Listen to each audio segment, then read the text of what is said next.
Bonjour hein. Alors, merci pour les nouveaux follow, Choukapik, Nesquik et tout le monde, toute la team, toute la clique. C'était quoi vos céréales préférées à l'enfance? Bourrées de sucre? C'était de la merde ce qu'on mangeait quand on était gosse, vous vous rendez compte ou pas? Nos parents ne savaient guère, donc aujourd'hui on le sait. J'aimais bien les Frosties, c'était les moins chers. Miel Pops, je détestais ça. Déjà du miel dans des céréales quand t'es un enfant, excuse-moi, c'est pas normal. T'es un adulte déjà. Non, j'avoue, celui que je préférais que je pouvais tuer pour. Moi, je peux tuer pour de la bouffe, ça c'est. Voilà. Bon, tu le sais. Les Lucky Charms. Bah, les Choco Pops, c'était un truc de ouf. Jamais goûté de céréales de ma vie. Tu as vécu dans un bunker Ce soir, on a des affaires, mais tu vas être en choquance. Moi-même, je suis en choc. Si moi, je suis choquée, toi, tu vas peut-être faire un malaise, un truc comme ça. On va commencer avec une affaire qui nous emmène à Hong Kong et aussi à Taïwan. J'ai pas assez de matériel pour faire une vidéo YouTube et en vrai, ça part en politique, donc t'inquiète pas, j'ai dépolitisé au maximum pour pas politiser trop. Le titre, une valise qui renferme plus que des vêtements. Février 2018. Chan Tong-kai est un jeune hongkongais de 19 ans, étudiant en management. Il file le parfait amour avec Poon Hyo-wing, 20 ans, apprenti chef cuistot. Ils décident de partir en voyage à Taipei pour fêter leur toute première Saint-Valentin ensemble. Au bout de 2 jours, le couple se dispute à cause d'une valise de couleur rose. Le couple achète cette valise ensemble à Taipei, au marché, reviennent à l'hôtel. Il est temps pour le couple de plier bagages, mais ils se disputent sur la façon de plier bagages. Sur les nerfs, Poon avoue à Chan qu'elle l'a trompé avec son ex. Et les confessions de la jeune femme ne s'arrêtent pas là. Elle est enceinte de son ex. Tintintin. Chan la pousse contre le mur. Elle se cogne la tête et tombe au sol. Chan se jette alors sur Poon et l'étrangle, jusqu'à ce que mort s'ensuive. Il place son corps dans la fameuse valise rose à l'origine de leur dispute. Et comme c'est bien connu que tuer ça fatigue, cette phrase c'est moi qui l'ai mise par l'article, et comme c'est bien connu que tuer ça fatigue, Chan s'endort dans le lit normal. Le lendemain, il se débarrasse du corps à proximité de la rivière Tamsui, connue pour sa pollution et ses poissons qui y meurent par milliers et dégagent une odeur pestilentielle, donc un cadavre ça passe crème. Chan prend les transports pour se rendre à la rivière, le métro. Il jette le reste des affaires de Poon, mais conserve sa carte bancaire, son appareil photo et son iPhone. Il retire de l'argent à Taipei, capitale de Taïwan. Il prend l'avion pour rentrer à Hong Kong où il réside, et encore une fois, il retire de l'argent dans des distributeurs automatiques avec la carte bleue de sa compagne. Les parents de la jeune femme, inquiets de ne pas la voir rentrer, signalent sa disparition, et 2 jours plus tard, Chan Tong-kai est arrêté. Il explique, donc il est arrêté par les autorités hongkongaises, à domicile, à la maison, une fois qu'il est rentré. Il explique s'être disputé avec Poon et leurs chemins se sont séparés à ce moment-là. Ce n'est qu'un mois plus tard que le corps de Poon Hyo-wing est retrouvé, lorsque son père s'est rendu à Taïwan pour signaler sa disparition sur place.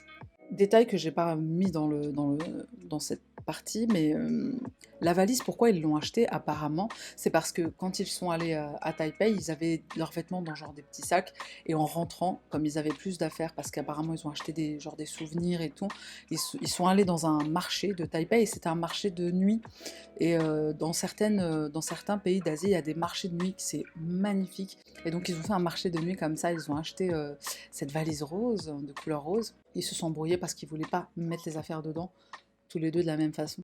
C'est quand même une embrouille débile, hein. Et lui, apparemment, il l'a kiffé de ouf, il avait mis sur les réseaux sociaux Poon, c'est ma première et ma dernière petite amie. Ça veut pas dire qu'il avait raison de la tuer parce qu'il s'est senti trahi. Enfin, il a été trahi, mais c'est pas une raison, wesh.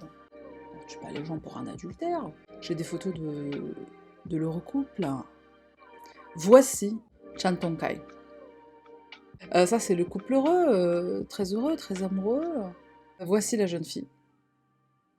Et là, écoute bien, parce que c'est là que ça part en vrille. À l'international, s'ensuit un inextricable contentieux judiciaire entre Hong Kong et Taïwan. Personne ne se doute alors de l'improbable effet papillon qui provoquera la gigantesque contestation politique toujours en cours, aujourd'hui, dans l'ancienne colonie britannique. Comment en est-on arrivé là ?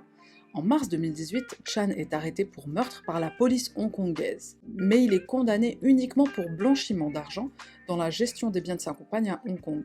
Donc le meurtre a eu lieu à Taïwan. Techniquement, ils n'ont même pas le droit de l'arrêter pour meurtre, sauf si c'est pour l'extrader. J'y viens, il n'y a pas de politique d'extradition entre Hong Kong et Taïwan. Il a retiré de l'argent en fait avec la carte bleue de sa copine morte à Hong Kong, c'est une carte bleue volée, donc là, les autorités hongkongaises ont le droit de l'arrêter par rapport à ça. Donc, impossible de le livrer à Taïwan où l'enquête sur le meurtre apporterait les preuves décisives malgré les requêtes de Taipei.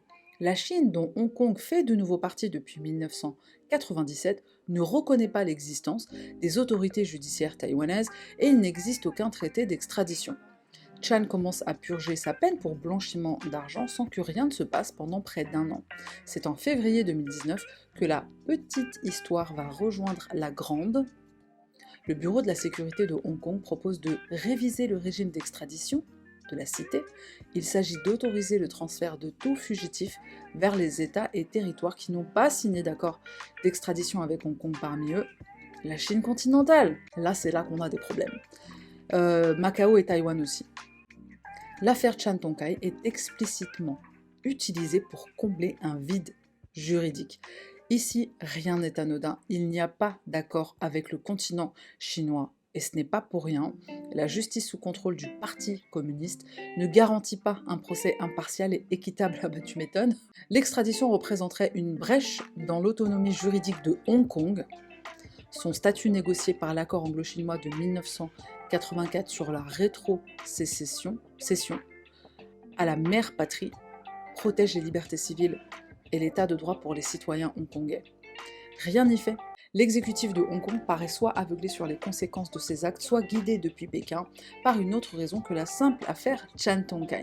C'était l'excuse pour tout le monde pour obtenir quelque chose. Une raison d'État. Le 20 mai, le ministre hongkongais de la Sécurité, John Lee Ka-chiu, annonce que le projet de loi sera soumis le 12 juin à l'examen du Conseil législatif. Personne ne s'y trompe. Une partie de la population de la ville se mobilise contre une loi jugée liberticide et accusée de menacer l'identité politique de Hong Kong, distincte du régime de Pékin. Alors quand ils disent une partie de la population, les rues, mais c'était incroyable, j'ai vu des vidéos avec toutes ces manifs et tout, c'était incroyable. On aurait dit une guerre civile, hein. Tout le monde était dans la rue, tout Hong Kong, il n'y a jamais eu autant de Hongkongais dans les rues de Hong Kong qu'à partir de ce truc-là. À l'appel du Front civil pour les droits de l'homme, 1 million de Hongkongais descendent dans la rue le 9 juin. Imagine une manifestation à cette échelle, c'est quand même un truc de ouf, hein. Je crois que ça s'est jamais vu dans l'histoire du pays. Le 12 juin, le Conseil législatif est envahi par les manifestants, forçant l'ajournement de l'examen du projet de loi. Carrie Lam attendra le 4 septembre pour annoncer le retrait du texte officialisé ce mercredi. Ah, les mouvements de foule, ça fait très peur au gouvernement, donc ils ont retiré leur truc. Trop tard, les manifestants sont passés à autre chose. Ils revendiquent, entre autres, le suffrage universel dans l'élection du Parlement et du chef de l'exécutif hongkongais. Et surtout, la protection de l'état de droit contre l'influence jugée invasive de Pékin. L'impasse dure encore. On est encore dans la merde encore aujourd'hui à Hong Kong. Hein. Revenons à la petite histoire. 5 jours avant sa libération, Chan Tong-kai annonce sa volonté de se rendre aux autorités taïwanaises. Je pense qu'elle n'était pas volontaire, sa volonté. Hein. Je suis prêt à retourner à Taïwan pour faire face au procès et purger ma peine, déclare le jeune homme à la presse. À sa sortie du pénitencier Pick Hook. Ce blaze m'a fait penser à un jeu de société. T'es incarcéré où? À Pick Hook. On fait une partie de Pick Hook. Nouveau refus de Hong Kong, qui en appelle au bon sens des Taïwanais. Faites pas les cons. Toujours pas question d'une coopération judiciaire avec une juridiction non compétente. Vous êtes des incompétents, les gars. Donc non. Et puis faites pas les cons, on va pas vous l'envoyer. Déjà accablé par la contestation pro-démocratie, Carrie Lam veut sortir de ce nouveau casse-tête sans heurter la maison mère Pékin. Taipei doit donc se débrouiller seul et accueillir Chan Tong-kai en homme libre. Normalement, c'est pour ça que les extraditions, ça existe en fait.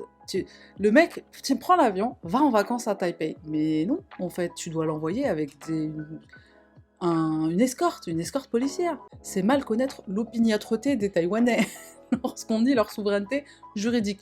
Ils ont fait un peu les Algériens, là, les Taïwanais. Ce mardi 22 octobre, la présidente Tsai Ing-wen monte elle-même au créneau pour demander à nouveau une coopération avec Hong Kong. Si Chan vient à Taïwan, explique le même jour son Premier ministre, ce ne sera pas pour faire un bilan de santé, hein. La justice ne peut pas le poursuivre en se fondant uniquement sur son témoignage quand une partie substantielle des éléments de l'enquête se trouve à Hong Kong. C'est pour ça qu'il faut des accords d'extradition entre les pays, parce que quand tu coopères, tout va mieux. L'enquête se déroule bien, et le mec il purge sa peine pour meurtre. C'était l'excuse parfaite pour une guerre diplomatique entre ces pays, pour que chacun essaie d'obtenir quelque chose. Taipei a proposé d'envoyer ses policiers à la sortie de la prison pour éviter que Chan Tong-kai ne se perde dans la nature. Totalement inacceptable, rétorque l'exécutif hongkongais qui dénonce une volte-face. L'impasse s'est désormais transformée en guerre des mots.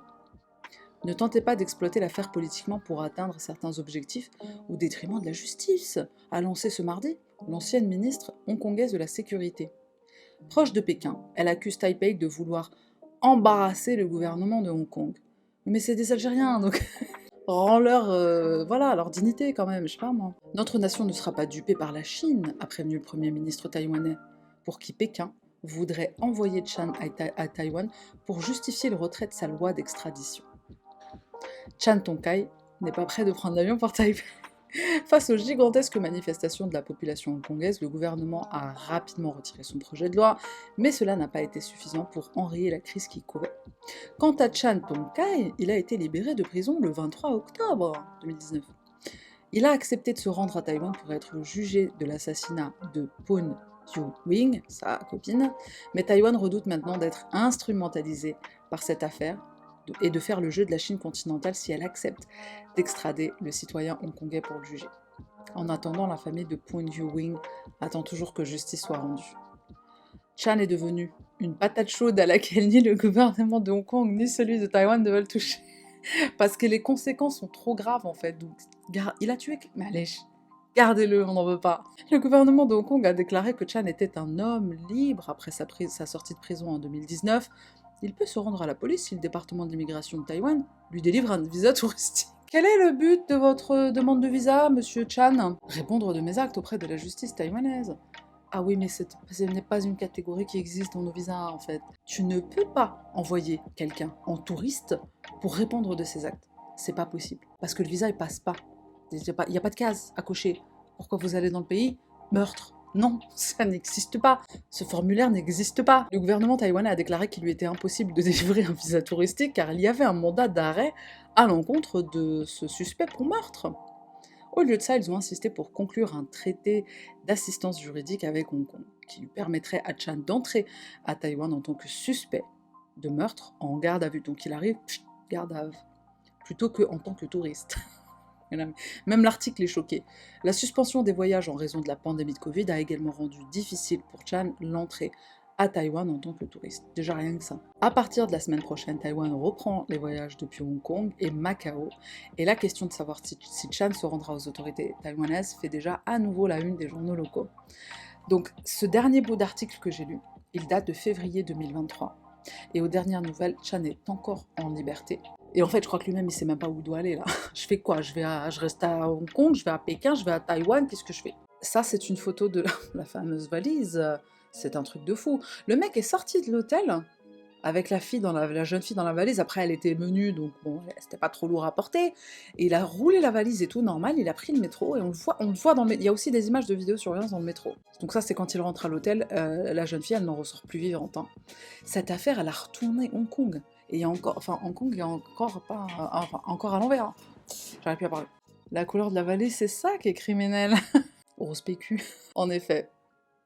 En plus, ce PQ, il nettoie rien du tout. Hein. Alors là, on va aller sur une problématique tout autre.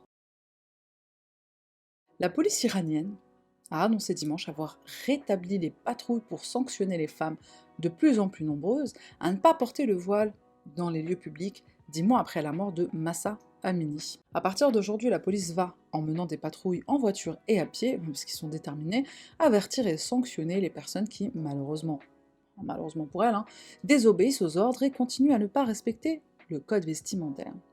Cette annonce intervient 10 mois après le décès, le 16 septembre 2022, de la Kurde iranienne de 22 ans, Mahsa Amini, arrêtée par la police des mœurs, qui lui reprochait d'avoir enfreint le code vestimentaire de la République islamique, imposant notamment aux femmes le port du voile en public. Ces derniers jours, des photos et des vidéos dont l'authenticité ne pouvait être indépendamment vérifiée par l'AFP ont été postées sur les réseaux sociaux, montrant des policières en tchador admonester et arrêter des femmes ne portant pas le voile. Le quotidien réformateur Charg a indiqué dimanche que 4 femmes avaient récemment été condamnées à suivre des cours de psychologie, nettoyer les hôpitaux et avaient été interdites de conduire pendant 2 ans. Alors l'Iran, ils te psychologisent, ils te font faire le ménage et interdit de permis de conduire pour 2 ans. Bah, c'est des sentences qui n'ont rien à voir les unes avec les autres. Déjà, nettoyer les hôpitaux, à la rigueur, ça va, t'es utile pour la société. Ça fait un petit peu tige, travaux d'intérêt généraux. Le décès de Mahsa Amini avait déclenché un vaste mouvement de protestation avec des manifestations dans plusieurs villes en octobre et en novembre avant de refluer. Plusieurs centaines de personnes, dont des membres des forces de l'ordre, ont été tués et des milliers arrêtés. 7 hommes ont été exécutés pour leur implication dans ce mouvement. Ça m'avait quand même choqué. La télévision d'État iranienne diffuse une vidéo qui est censée prouver que Mahsa Amini n'est pas morte sous le coup de la police des mœurs. Un rapport médical vient étayer cette version. La jeune iranienne serait décédée d'une maladie du cerveau. Est-ce qu'on est garanti là qu'ils disent la vérité? Regardons la vidéo.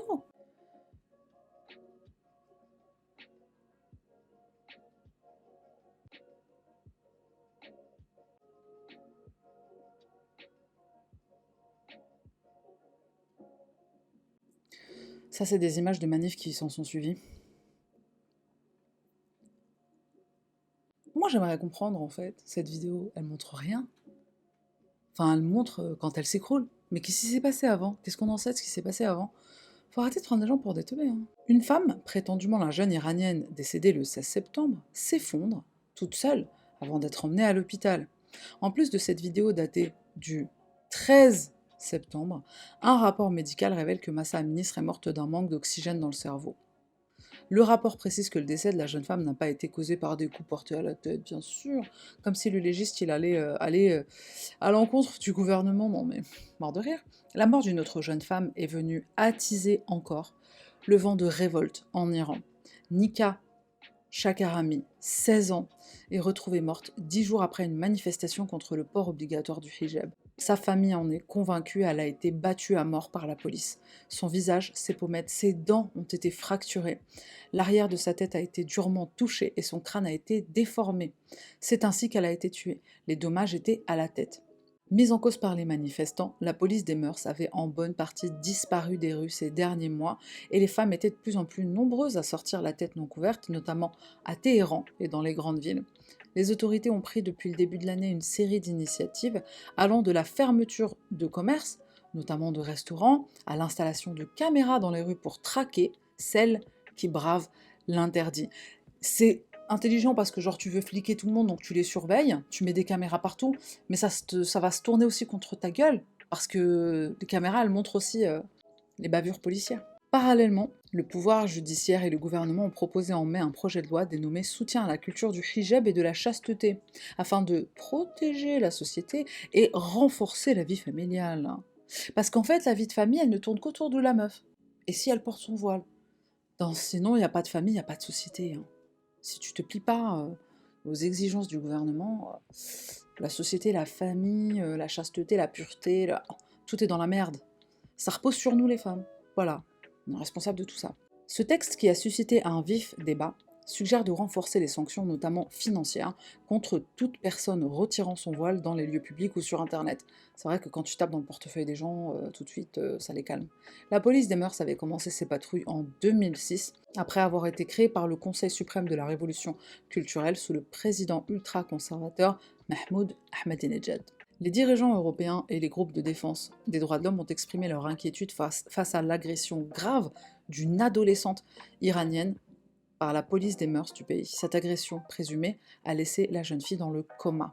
Selon l'ONG Hengao, basée en Norvège, Armita Garavand, 16 ans, a été physiquement agressée par des agents féminins de la police des mœurs iraniennes, le 1er octobre dernier, alors qu'elle circulait dans le métro de Téhéran sans son voile.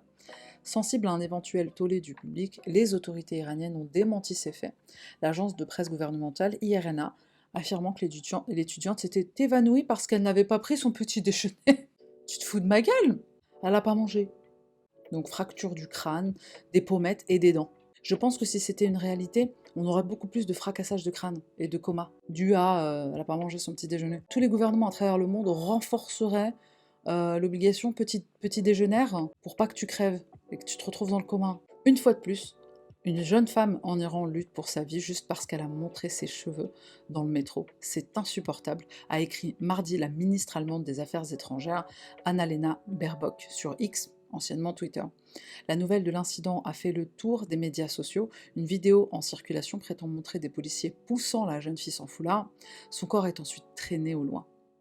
Armita Garavand a été blessée à la tête, s'est effondrée après avoir été poussée contre une barre métallique au cours de l'altercation. Les autorités iraniennes n'ont pas diffusé d'images de ce qu'il s'est passé à l'intérieur du métro, bien que chaque wagon du métro de Téhéran soit équipé de plusieurs caméras de surveillance. Donc qu'est-ce qui s'est passé? Électrocution? Les caméras n'ont pas marché ce jour-là? Bon.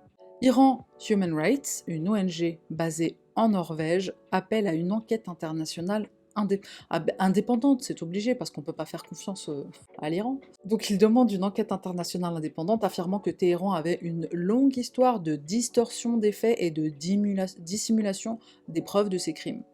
C'est ce que je disais. La République islamique continue de harceler et de réprimer les femmes sous prétexte de lutter contre les violations du hijab obligatoire en Iran. L'adolescente, originaire de Kermanshah, dans l'ouest de l'Iran, est soignée à l'hôpital Fajr de Téhéran. L'agence a publié une photo d'elle dans un lit d'hôpital relié à une sonde gastrique et dont la tête et le cou sont couverts de bandages. Mariam Lotfi, une journaliste du quotidien réformateur Sharg, a été brièvement arrêtée alors qu'elle tentait d'interviewer le père de la jeune femme. Pourquoi tu veux lui parler? Il y a déjà une version officielle des faits. Tu t'en tiens à ça et tu te tais. Les services de renseignement auraient fait pression sur les amis et la famille pour qu'ils nient le rôle de la police des mœurs et auraient confisqué leur téléphone pour empêcher que les photos ne soient diffusées dans les médias. Les autorités iraniennes sont en état d'alerte. Pourquoi on peut pas porter qu'est-ce qu'on veut? Pourquoi nous les meufs? Pourquoi on n'a pas le droit de s'habiller comme on veut? Un mec, tu lui dis rien. Et alors pour les personnes qui ne sont pas musulmans, musulmanes, ou même d'autres religions, parce qu'il y a des codes vestimentaires dans toutes les religions, il y a des codes vestimentaires pour les hommes aussi. Pourquoi c'est pas implémenté? Pourquoi il n'y a pas des lois? Parce que crois-moi que les mecs, ils les implémentent pas non plus. Hein. Moi je connais des mecs de France, des rebeux, des musulmans là de France, qui te disent tu serais belle avec le voile. Genre, tu sais, genre pour te pousser à le porter. Mais on va te faire. J'ai envie de dire des gros mots ce soir. J'ai envie de dire beaucoup de gros mots. Déjà, le foulard, je suis pas censée le porter pour être belle. Déjà d'une. À la base, c'est le contraire. Donc tu te trompes. Et toi, tu les respectes les codes vestimentaires? En islam, un homme, il n'a pas le droit de porter de vêtements serrés au niveau de l'entrejambe. Tous les musulmans de France sont en jean. Normalement, tu devrais porter un qamis. Un vêtement ample au niveau... Comme au Pakistan, comme au Bangladesh, comme là-bas, ils respectent un peu plus le code vestimentaire. Les mecs à la plage qui ont des shorts qui remontent jusqu'aux cuisses, c'est interdit en islam. Un homme musulman a un code vestimentaire aussi. Les hommes musulmans n'ont pas le droit de porter de vêtements qui vont au-dessus du genou. Tu dois te couvrir à partir de la taille jusqu'au au moins en dessous le genou. Pourquoi personne respecte ça et personne ne dit rien? Je suis énervée. Pourquoi? En fait, on s'est fait assez marcher sur la gueule comme ça, donc ce serait bien que ça s'arrête. On devrait être ex aequo, là, ex aequo, un partout.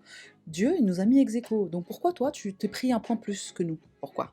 Une utopie, un rêve, l'égalité des femmes. Je vais écrire venez, on écrit un scénario de film, tous ensemble. Un truc futuriste, utopique. Peut-être qu'on pourrait faire un truc sympathique. Venez, on écrit un film. Moi, je suis chaud, hein. Alors, on va argenter pour un truc, mais hardcore.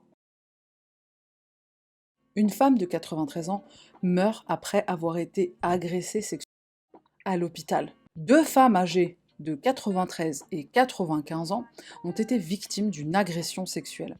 L'une d'entre elles a subi des attouchements de la part d'un individu de 44 ans. Le suspect, connu pour des faits d'agression sexuelle, a reconnu ces actes lors de sa garde à vue. Les faits se sont produits à l'hôpital Victor Dupuy d'Argenteuil, dans le service de gériatrie en milieu d'après-midi. Le mec n'a aucune hachma, aucune peur, aucune crainte, quoi. Dans la chambre d'une première victime âgée de 93 ans, atteinte de troubles psychologiques, du sperme a été retrouvé dans son lit. Une autre femme de 95 ans a subi des attouchements sur sa poitrine et sur son sexe. L'homme lui a infligé une pénétration digitale, ça on dirait un truc du futur, tout en se masturbant. Malheureusement, la patiente de 93 ans est morte vers 19h après avoir fait un malaise cardiaque. Elle est morte du choc de ce qu'elle a vécu. On devrait rétablir la peine de mort pour certaines personnes. Le suspect, Samir B., âgé de 44 ans et de nationalité française, est connu du traitement d'antécédents judiciaires, notamment pour des faits d'agression sexuelle. Un récidiviste, tiens. Il a été interpellé et placé en garde à vue. L'homme a reconnu les faits qui lui sont reprochés. Affaire à suivre, donc j'aimerais bien connaître sa sentence, j'espère qu'on va avoir des news. Hein. Et en fait, il y a 2 personnes âgées, une 93 ans et c'est elle qui est morte, et celle de 95, elle c'était des attouchements en fait. Ardèche, un militant écolo plaqué spectaculairement au sol par une religieuse énervée. Je te montre la vidéo parce que c'est trop débarras.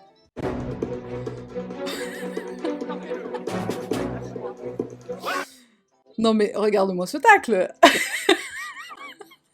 Ah, la bonne sœur est énervée. Ouah, un ralenti.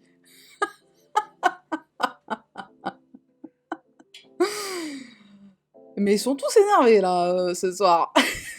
Mais c'est une warrior nun. La vidéo de France 3 Auvergne-Rhône-Alpes a fait le tour des réseaux sociaux. On y voit une religieuse intercepter un homme en train de courir et le plaquer au sol. Non, il ne s'agissait pas d'un remake du match de dimanche soir, mais d'une nouvelle manifestation entre opposants et défenseurs de la construction d'une gigantesque église, 3 fois plus importante que la basilique de Fourvière à Lyon, à Saint-Pierre-de-Colombie en Ardèche. Ah, c'est pour ça qu'ils manifestaient. Un qui disait laisse les arbres et l'autre qui dit non, je veux mon église. Lundi matin, des militants écologistes du collectif Les Amis de la Bourge sont arrivés sur le chantier et sont tombés sur plusieurs religieuses. Ah, elles étaient au taquet les meufs. Arrivées dans la nuit, elles avaient formé une chaîne humaine autour de la tractopelle pour protéger les travaux. D'après la télévision locale, les altercations entre les 2 groupes ont été violentes et ont duré plus d'1 heure. Mais normalement, elles doivent pas attendre l'autre jour.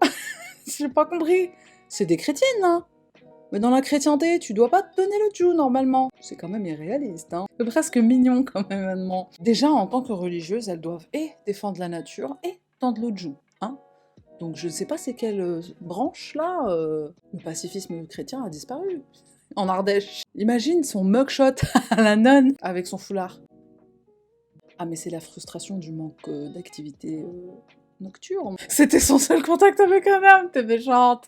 Un bras de fer qui dure depuis des années. Attends, c'est pas la fin de l'article, hein. Ce projet d'église porté par la communauté religieuse de la famille missionnaire de Notre-Dame consiste à bâtir en plein cœur du parc naturel régional des Monts d'Ardèche une imposante église pouvant accueillir 3500 places, ainsi qu'un parking. Mais tu veux pas mettre aussi un restaurant pour les bus et une passerelle. Pour information, un rapport publié en 2021 Mivilidu, avait classé la congrégation catholique parmi les sujets d'inquiétude. C'est quoi ce groupe de bonnes sœurs là, violents là, qui veulent défoncer un parc naturel? Mais ça va pas! Les défenseurs de l'environnement estiment que cette construction conduirait à la destruction d'espèces protégées et de leur habitat. Depuis 4 ans et le début des travaux, les manifestations se multiplient. Comme le rappelle France 3 en juin 2020, une zone à défendre, ZAD, s'était installée sur le site. À la suite d'une forte mobilisation contre le projet, l'État avait fait stopper le chantier en octobre 2020. Les travaux ont été relancés fin de l'année dernière. Une réunion est prévue jeudi avec les différentes parties du projet par la préfecture. Quelqu'un veut construire une église, une synagogue, un temple. Fait mais en plein milieu d'un parc naturel, pourquoi ils vont pas ailleurs? Y a pas de place en Ardèche? Y a de la place en Ardèche, wesh. Excusez-moi, je suis un peu choquée de la bonne serance ardéchienne, hein. Bon. On y va pour la prochaine affaire. Sur TikTok, 2 Américains ont dévoilé fin septembre une transaction inédite réalisée sur Marketplace de Facebook. Comme le relate le New York Post, un influenceur dont le compte est dédié aux petites annonces étranges a découvert qu'un homme avait mis en vente les cendres de sa défunte mère sur Facebook pour la somme de 30$. Ça va pas ou quoi? 30$ les cendres de la mère, mais il devait la détester. C'est pas possible. Une TikTokeuse travaillant dans les pompes funèbres a ensuite décidé d'en faire l'acquisition. L'annonce publiée sur le réseau social proposait 2 onces de cendres et d'os par flacon pour 30$ plus frais de port. Le vendeur incluait aussi une copie du certificat de crémation pour 5$ en plus. Je ne revivrai pas le traumatisme gratuitement, indique le vendeur dans son annonce. What? Quelques jours après sa commande, la TikTokeuse a reçu le colis et le texte racontant l'histoire de la défunte. Voici l'histoire de ma daronne. Une personne abusive mentalement et physiquement. d'après les termes de son fils. Tout le monde dit qu'il faut pardonner aux morts parce qu'ils sont morts, explique le vendeur. Je me suis demandé pourquoi ce serait le cas avec elle. Elle n'a jamais essayé d'arranger les choses quand elle était vivante. Pour clarifier l'histoire, l'influenceur qui avait découvert l'annonce a interviewé le vendeur et a diffusé l'échange sur TikTok. L'homme explique que la présence de sa mère le rendait mal à l'aise, même sous la forme de cendre. Mais ça devait être une sacrée connasse, hein. Comme le souligne Capital, la loi américaine ne sanctionne pas la vente de cendres humaines et autorise les descendants à disposer des cendres comme bon leur semble, ce qui fait que la transaction est parfaitement légale. Mais sur le plan éthique, l'affaire n'a pas manqué de créer la polémique sur les réseaux sociaux, de nombreux internautes exprimant leur indignation face à cette annonce. Moi je comprends ce genre de choses, et je te dis, ce mec, clairement il a souffert de ce qu'elle lui a fait subir sa mère, c'est une douleur quand même particulière, hein, la daronne, bon, les parents même de manière générale, enfin tout ce que tu vis avec la famille. Il aurait pu pisser sur les cendres, et les jeter dans les toilettes. Donc excuse-moi, les donner à quelqu'un qui va les respecter un peu plus, et se faire 30 balles au passage, je trouve qu'il a fait preuve vraiment de respect, et je ne plaisante pas, hein. Je trouve vraiment qu'il a fait preuve de respect. Il aurait pu pisser dessus, faire caca dessus, jeter par-dessus son caca, saupoudrer du caca avec les cendres de sa daronne, et tirer la chasse d'eau. Et encore, il aurait peut-être même pu ne pas tirer la chasse d'eau parce que ça va dans l'océan. Donc tu sais, c'est une fin quand même paisible. Il aurait très bien pu faire caca dans la nature, saupoudrer les cendres de sa mère et laisser comme ça. Tu t'emportes un peu sur le faire caca. Ah, j'étais inspirée, hein, donc je suis allée au bout de mon idée. On y va pour la prochaine affaire. Sur TikTok, des mamans se présentant comme des spécialistes de la détox vantent les mérites de remèdes alternatifs pour soigner les troubles du comportement chez les jeunes enfants. Danger, danger. Ces conseils, à défaut d'avoir une valeur scientifique, dissimulent des pratiques commerciales frauduleuses et potentiellement lucratives pour ceux qui en font la promotion. Des influenceuses, souvent mères de famille, encouragent avec enthousiasme leurs abonnés à utiliser des brumisateurs détoxifiants et autres remèdes miracles, insistant sur l'efficacité de ces produits et leur capacité à éliminer les métaux lourds et autres parasites de l'organisme. Tiens, bois ce verre de thé et tu vas guérir de ton cancer. C'est limite si elles font pas ça, les meufs. Accumulant parfois des millions de vues, ces comptes TikTok prétendent offrir des solutions simples aux troubles émotionnels, alimentaires ou du spectre autistique. Mais ils ont pas de conscience, les gens, là. Tout ça pour de la thune, hein, parce qu'évidemment, tu sais, c'est des partenariats rémunérés et tout, hein. Tu vends de la merde à des gens, à des enfants en fait. C'est les enfants les cibles du truc, hein. Des pseudo-nutritionnistes contournant aisément les règles de modération des grandes plateformes et publiant des informations fausses et potentiellement dangereuses pour la santé capitalisent sur la vulnérabilité de certains parents grâce à des techniques de vente en réseau frauduleuses qualifiées de MLM, multilevel marketing. Dans l'une de ses vidéos, l'influenceuse Danica Walker, qui se décrit comme une experte de la détox, fait la promotion d'un spray censé traiter les sautes d'humeur de son bébé en quelques semaines seulement. Comme d'autres publications sur sa page, la vidéo n'a pas été marquée comme étant du contenu publicitaire. Pourtant, le profil de Walker redirige vers le site d'une société privée présentant les signes caractéristiques d'une MLM, un réseau recrutant des représentants indépendants pour vendre ses produits directement auprès des consommateurs. Sur le site, on retrouve des produits dits de détox, y compris le spray apaisant dans la vidéo de Walker, ainsi qu'un programme de recrutement par des affiliés. Ni Walker ni la société associée à son compte n'ont répondu aux questions de l'AFP sur la nature de ces publications, tu m'étonnes. Des commentaires sous la vidéo affirmant que le produit ne fonctionne pas, est onéreux, n'ont également sollicité aucune réaction publique de la part de Walker, donc la TikTokeuse. Ce modèle de vente de produits sans aucune base médicale ou scientifique est devenu populaire sur le réseau social. De nombreux influenceurs semblent échapper aux poursuites judiciaires en précisant simplement qu'il ne s'agit pas de recommandations médicales. Cela fait désormais partie de leur pratique commerciale. Je vous partage cette astuce d'une maman à une autre. Je ne suis pas médecin. Cela les protège légalement, mais cela les aide aussi à connecter avec leur audience. Note Abby Richards, spécialiste de la désinformation sur TikTok. Les informations partagées pourraient être complètement inventées juste pour faire de la vente, et elles ne seraient pas affichées comme de la pub. Les affiliés peuvent gagner une commission, soit par une vente directe de produits ou en recrutant de nouveaux représentants, comparable à une pyramide de Ponzi, selon l'autorité américaine de la concurrence. De telles pratiques vont pourtant à l'encontre des conditions d'utilisation de la plateforme. Nos règles communautaires indiquent clairement que nous n'autorisons pas le MLM, le marketing multiniveau. Selon Jonathan Stea, psychologue clinicien et professeur adjoint à l'université de Calgary au Canada, les conséquences de cette désinformation pseudo-scientifique sur la vie réelle sont énormes. Il qualifie ces remèdes d'escroquerie. Il n'existe aucune preuve tangible qui soutienne la valeur scientifique d'un traitement visant à éliminer les toxines de l'organisme. Au bout du compte, un bain détox est un remède imaginaire pour un problème inexistant, conclut le professeur. C'est qui ces grosses connasses là qui vendent des trucs à des mamans qui sont dans le désespoir en fait? En plus, tu sais, tu te dis putain, mon enfant, comment je peux aider, comment je peux remédier à la situation? Déjà qu'élever un enfant c'est difficile et ça coûte cher. Surtout aux États-Unis, Canada, enfin certains, pas Canada peut-être pas, mais aux États-Unis. Il y a des gens qui mettent, qui mettent une partie de la responsabilité de, tu sais, suivre les influenceurs et tout sur la crédulité des gens. Il y en a même qui disent que les gens sont cons, la masse est conne parce que tu suis un influenceur, un machin, un machin. Non, je suis désolée. En fait, quand tu gagnes la confiance d'un public, tu te crées une communauté et tout, tu es responsable plus que de ce que tu leur dis. Parce que tu as une notoriété. Et ta notoriété est une responsabilité. Donc moi, pour ça que je fais très attention aux marques que je promeus sur ma chaîne YouTube et tout. D'ailleurs, j'ai pas beaucoup fait de publicité parce que, enfin, c'est du foutage de gueule des fois. Enfin, la plupart du temps, c'est du foutage de gueule. Je ne parlerai pas d'une marque que je ne cautionne pas.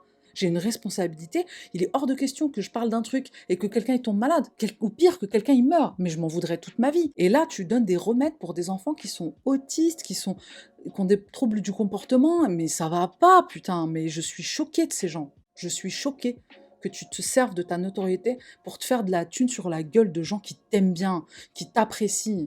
Ces gens-là, ils font ça, dis-toi, dans leur vraie vie, qu'est-ce qu'ils font aux gens qui connaissent? Je suis énervée.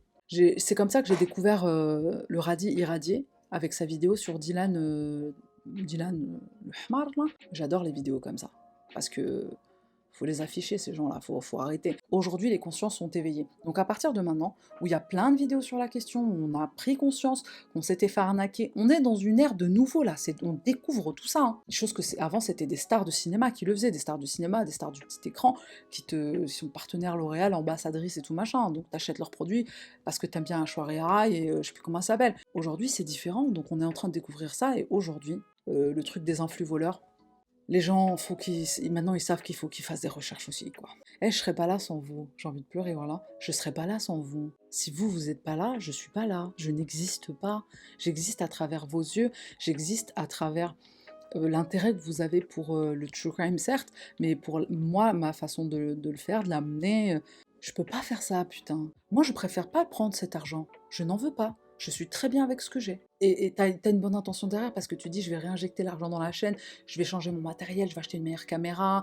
C'est tentant. Moi, j'ai préféré patienter. J'ai galéré avant d'avoir les moyens d'acheter, mais au moins, je l'ai acheté avec ça, la sueur de mon front, pas en vendant mon cul. On y va pour la prochaine affaire, qui quand même, je pense, va te choquer là.